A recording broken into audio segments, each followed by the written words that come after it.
Okay, welcome to our Erev Shabbat Parashat class, Parashat Debarim, and Shabbat Hazon. Comparing the visions of two prophets is what we'll do this morning. We know, of course, we've mentioned this in many of our previous classes, that Hachamim purposefully always align the Parashat Devarim to precede Sh'a B'Av. And it's called, as we'll get to, Shabbat Hazon because of its Haftarah, Hazon Yeshaya.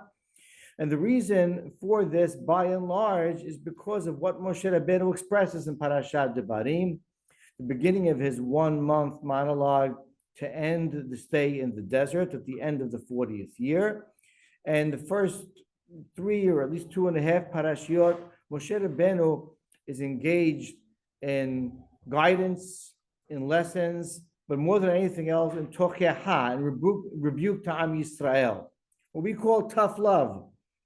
Because of Moshe Rabbeinu's concern, because of his insistence that Am Yisrael remain on the proper path, and upon their entrance into Eretz Yisrael, do not veer at all and detour from the ways of Hashem and Torah and Mizvot. He was adamant about doing what is really Mizvah, positive commandment from the Torah, which is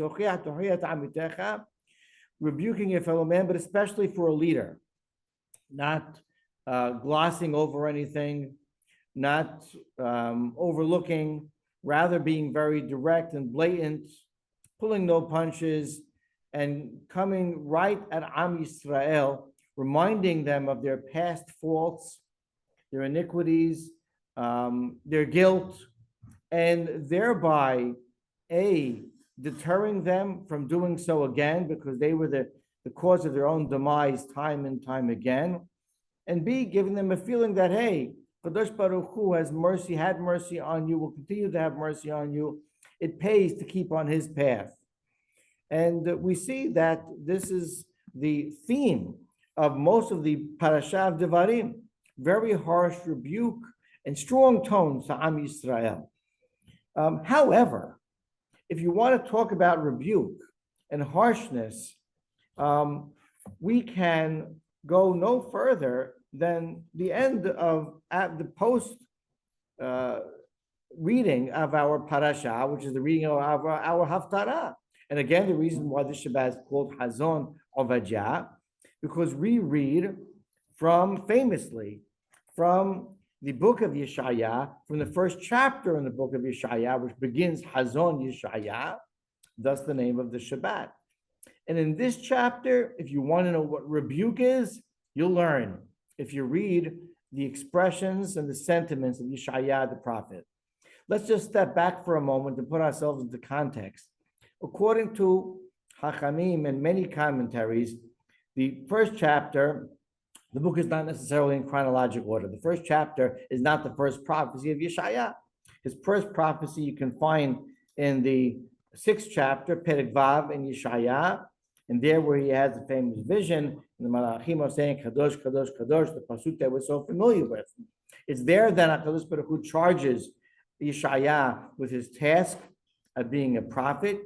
It's there that he gives them the unfortunate news that Am Yisrael is in a bad, bad place, and they are stubborn, and their eyes are closed, and their hearts are shut, and their ears are not allowing for any type of advice and guidance. And because of that, they're causing their own destruction. Ad matai Hashem, asked Yeshaya, well, how long will the people be so blinded by their own ways and not enlightened by the truth? And Hashem gives him the very sad, tragic answer, until it's too late, meaning that they will not get their act together. And therefore, Yeshaya then knew what type of career as a prophet he was bound for. And that is going against the grain, swimming upstream, speaking to people who may reject his words. And he had his task cut out for him. And so that's where it all began. But the first chapter is where the book opens, and that's our Haftarah. And it's like being hit by a cold blast of wind when you open the book of Yeshaya in Perek Aleph and begin to read. He comes out swinging from the gate. You are rebellious children. You rebel against God. You're sinners. Your ways are not correctable. He likens them to a person who's wounded and dying and bleeding. He speaks of their imminent destruction. He likens them to Sodom v'Amorah, and he goes on and on. We're being pummeled as a nation when we hear this harsh prophecy and rebuke and words of a very direct, blatant lesson by Yeshaya the prophet in this Perek and in this Haftarah that we read on this Shabbat. Probably the most well-known segment of this Haftarah is when Yeshaya basically addresses HaKadosh Baruch Hu's lack of care for all of their religious, quote unquote, gestures, and for all of their engagement in religious ritual. And if you want to follow this Haftarah, I'm reading from Pasuk Yud Aleph, as he expresses to them, Lama li rov zivhachem. Why do I want your korbanot? You think it's important? That helps me, that you worship me in the Beit HaMikdash and bring korbanot? He says, Mi b'chezod mi etchem.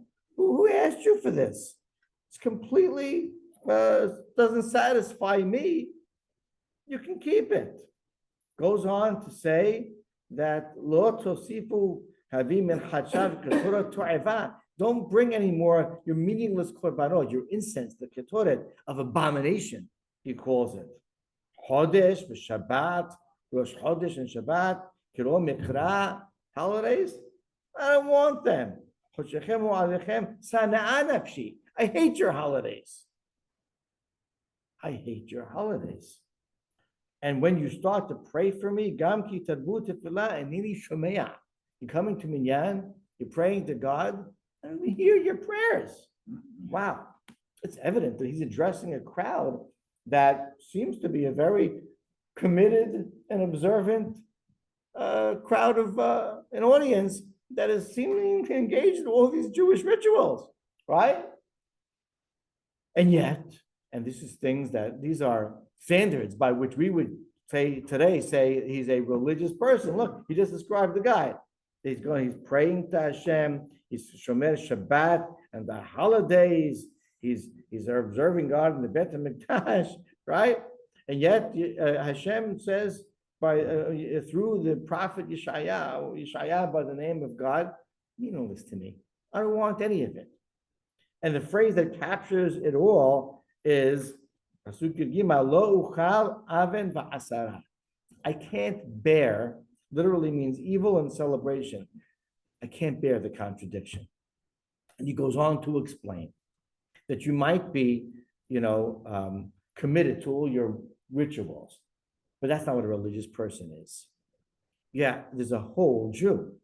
And he goes on to rebuke them about lack of what we would call social justice, watching the widow and the orphan, about a corrupt society in terms of dishonesty and unethical practices with money, corruption and justice, corrupt justice system that does not punish the evil, etc., etc. And these are essentially ben adam havero, sins between man and fellow man. And he says that's a full person, and you're not. So that's what this Perek is really known for. But what I would like to do is compare Moshe Rabbeinu's, Yeshaya Hanavi's approach to Moshe Rabbeinu's approach. And I'm going to base it on the first word of the Haftarah by which the Shabbat is known, Hazon. Hazon literally means vision. And there's Hazon Ovadia, that book of Ovadia, small chapter starts with the word Hazon, and it's mentioned a number of times in the prophets. Hazon simply means a vision. Look at the Targum, the Aramaic interpretation. It says Nibuaya, prophecy. It's a vision. That's what Hazon is. In Aramaic, Hazeh means to see. Right? It's the same root. Now, prophets, when we think of visions, we think of future visions. Of course, there are prophecies about the future. But what Yeshaya does here in his prophecy is, in his vision, he's reflecting. He's reflecting back on their guilt and their sin, as did Moshe Rabbeinu. But I want to take two examples to show you. Now, Yeshaya, you can't blame him. He was put, and by the way, as tough of a position he was in, at least he was 100 years prior to the Beit HaMikdash's destruction. He saw some good times. Yirmiyahu, you can imagine, who lived through the destruction, what he was faced with, the challenges. But Yeshaya, who's put in a position, this was his job, and he was carrying out his job as a prophet of Israel. But 800 years prior, his rabbi, the great our rabbi, Moshe Rabbeinu, really showed us how it's done in terms of a hazon, a vision, and to relate to the people. I want to give you two examples of the contrast between their approaches with similar sentiments being expressed to the people. So we know, as I just mentioned briefly, and I'll elaborate a little more, that Yeshaya was focusing on a lack of justice, lack of honesty and ethics. The famous expression, how could the trustworthy and ethical city become wayward and stray, right? Just like the expressions of Echa that we're going to read in the book of Echa on the upcoming Shah B'Av. This is the other prophecy of Echa prior, many years prior to the book of Echa, which is authored by Yirmiyahu. And he speaks about, the fact that they let me rebuke you, let me take you to court and talk to you about the fact that once you would meleh mishpat, it was a city of justice, and now you're murderers. It means murderers in the other sense. Your money, we can't even trust you anymore. You accept bribery. You judge the downtrodden harshly and reward the evil, and you don't put the evil in its place. All rebuke, direct rebuke about the lack of justice. And this is, probably the top and most popular form of rebuke throughout the books of prophets in general have to do with that theme. This is part of being a Jew. The first or second question we're asked after 120 years, did you lead a life of ethics and honesty, morality? And so, as I said, Yeshaya is doing exactly what his job is, and the blatant direct rebuke for their lack of observance in this critical category of Jewish life. When it comes to Moshe Rabbeinu, he's something very surprising. He begins the Parashat, and he starts with a lot of indirect rebuke in the Parashat. And he was about to go on and focus the highlight of reflecting back on the Etem Meraglim, the sin of the spies, and really put them in their place. But before he does, he brings up something else. It's really from the Parashat of Yitro and the story of Yitro, when he suggested to Am Yisrael to put into place a justice system, a tier system. And he reminds them that I told you at the time, which is 39 plus years earlier, that I can't take all your fighting. We need to put into place some type of justice system where I have assistants and there's different tiers of judges per certain amounts of the population, etc. And he described the type of judges, and I commanded them as to how to properly conduct themselves in law and in judgment, etc. And the question is addressed by the Mefarshim. Why is he bringing this up over here? Just jump to the sin of the spies and the real rebuke you want to get to. How is this relevant to his objective of rebuke? And why is this almost the beginning of his long monologue to Am Yisrael? What's the relevance? And there are different theories. And there are some that say, no, this actually is part of the rebuke. Like Sforno explains that we were marching, we're on a beeline towards Eretz Yisrael, and you just got informed that you're going to barely even have to fight. Hashem's going to do the rest for you, and this is such an honor. You're surrounded by the clouds. You're protected. You should be looking at this incredible picture in front of you, and instead you got caught up in your pettiness and your fighting and your disputes and the neighbors and the partners and the money and we had to put judges in place. Wasn't that so petty and silly and superficial of you? Right? So that was like a form of rebuke indirectly, right? Because he didn't come out and say it. The Kli Yakar is something so profound in that same spirit that really the message to Am Yisrael was that, when we come into the land, indeed, we're going to need a justice system. And there's going to be a great purpose for a justice system. And it's going to be such a great zechut, a merit for you, Am Yisrael, that if this alone is observed and you're an ethical society that metes out justice and keeps the structure of society and through the values of Torah, with all of your interactions and money involvements and keeping the law of the land, then that's going to be enough in and of itself for you to merit long and prosperous years on the land.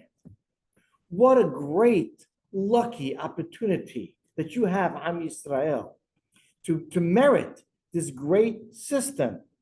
Moshe Rabbeinu says, "Bo and Shua Ta'aretz, come inherit the land. Come and know that with this great system, you have nothing to worry about. Tzedek to the dove, live a life of." So Moshe Rabbeinu, based on this, really could have very much put them in their place directly. And instead, what he did is he turned it around and flipped it to the positive and said, justice, lack of justice, no. The great prestige, the fortune you have of having a godly justice system in your nation, of having God's expectations and standards of you, of an ethical society, of one that is fair and honest and trustworthy and reliable. Wow. And that alone can be meritorious for you to keep the land and be protected in the land and have long life in the land. So Moshe Rabbeinu took the rebuke in a subliminal way, not even rebuking them, and turned it to the positive. And instead of just reflecting on wrongdoing, the Hazon of Moshe Rabbeinu was also one of foresight, where he's planting in their mind so that when they do come to the land and maybe veer off the proper path and start behaving in an unethical manner, not one that is not to the standards of a Ben Torah and a member of Am Yisrael, remember what Moshe Rabbeinu said, but how lucky we are to have this system. His Hazon was not only reflection, retrospect. His Hazon was about foresight and implanting in them deterrence from sin in the future. And I'll give you one other example. The first rebuke of how the book of Yeshaya opens up. It's the famous pasuk. Everyone should know it by heart. After the introduction, this is Hazon Yeshaya, and he prophesies under the following kings, right? The first thing, the Yeshaya, the first words, as I said, he came out swinging. The first words out of his mouth to Am Yisrael was, listen, heaven and earth. Banim gedalti v'romamti v'hem pash'ubi. I exalted and I embraced these children, my sons, and they sinned to me. And he goes on to say in the following pasuk, Yada shor konehu v'hamor ebus be'alav. Even a behemah knows his owner and recognizes his obligation. But Yisrael lo yada, ami lo hitbonan. My nation doesn't pay attention to their owner. Mefarshim say even idolatrous and paganistic nations don't rebel against their own gods. At least they keep loyal to their own idolatry. What kind of nation rebels against the God that they commit to? And you, my children, are rebellious. And so he uses the son card, the banim card. He evokes the father relationship between Am Yisrael and Hashem. And he says, look what you've done. How do you rebel against a father? How are you disloyal to someone who brought you this far, Yidalti Viromamti, who exalted you, who gave you prestige and put you in such a fortunate position of life? He was very direct about it. His hazon, his vision was, again, in retrospect, because of what you've done. You are indeed rebellious children. Moshe Rabbeinu also evoked the relationship between child and father. He also used the son card, so to speak, but he used it in a very different way. As he started to talk about the sin of the spies, and how you rebel, he used the word rebel, tamru, rebelled against me, you complained, you were treacherous, you lacked emunah, your faith dissipated so quickly, you just fell apart. And you forgot that I'm the God that took you out of Mitzrayim, that I fight for you. And listen to the pasuk and the way he explains it. All the things that I've done for you since Mitzrayim, God did for you since Mitzrayim. Ubamidbar, it's pasuk lamed aleph and perek aleph, chapter 1, verse 31. Ubamidbar asher ha'ita, asher nasa'acha Adonai Elohecha, and in the desert that you've lived through for 40 years, where God Nesa'acha has lifted you, ka'asher yisa ish et beno. Like a child, like a father, like a person holds and carries his son. With all the long, arduous, difficult path that you have walked and traveled through until you've reached this point, do you not realize the odds against your existence, your prosperity and success, let alone even your survival in the last 40 years of this desert? Can you not reflect for a moment and look that the only explainable way, the only manner of reconciling your existence, your survival, and you stand before today as a healthy, strong, prosperous people, is that a father was holding his child, protecting him from all detriment, embracing, providing, giving, nurturing. We say in the Amidah, in the second Baracha, every day, the Baracha V'Tag Kippur, we praise Hashem, and we say, Somech noflin v'rofeh cholim. He comforts and raises those who are falling, and he cures the sick. And someone's going to say, well, what do you mean? I had this sick, I'm sick, my relative's sick, I'm falling, I'm out of business. Really? How old are you? Oh, I'm 40, I'm 50, I'm 70, I'm 90. Really? Are you living right now? Of course I'm living, I'm talking to you. Well, how are you living right now? You could have died 100 times over. You were sick plenty of times in your life. You could have collapsed 50 times over. How many positions were you in? Do you not realize that I've been Rofeh Cholim your entire life, whether you're 50, 70, or 90? Are you not cognizant of the fact that I've been Somech Noflim, that I am catching and comforting those who fall your entire life, which is why you never starved to death, which is why you always had clothing on your body, which is why you had a family, everything. Anyone at any point in their life who's existing can reflect, hazon, turn around and say, the fact that I'm existing now is only explainable. The fact that someone has been holding me like a father holds a child. And so Moshe Rabbeinu over here, he could have done what Yeshaya Hanavi did, because they deserved it. He could have said, you are rebellious children. That was Yeshaya's job to do. He's reflecting on Hetam and all the many sins in the desert. And instead, what he did is not just Hazon, reflect in retrospect backwards, but with foresight. Moshe Rabbeinu Hazon, vision to the future. He implanted in them a mechanism would deter them from falling into their old, wrong, wayward path, and reminded them that you exist before me right now, and you will always only exist because of the embrace of God. And yes, you're a child, and you were a rebellious child, but don't forget you're a child who's being held by a father. And that is the brilliance of the prophecy of Moshe Rabbeinu. His Hazon, like all the other prophets, is a vision, and he knows the future. And like other prophets, it's a reflection on the past.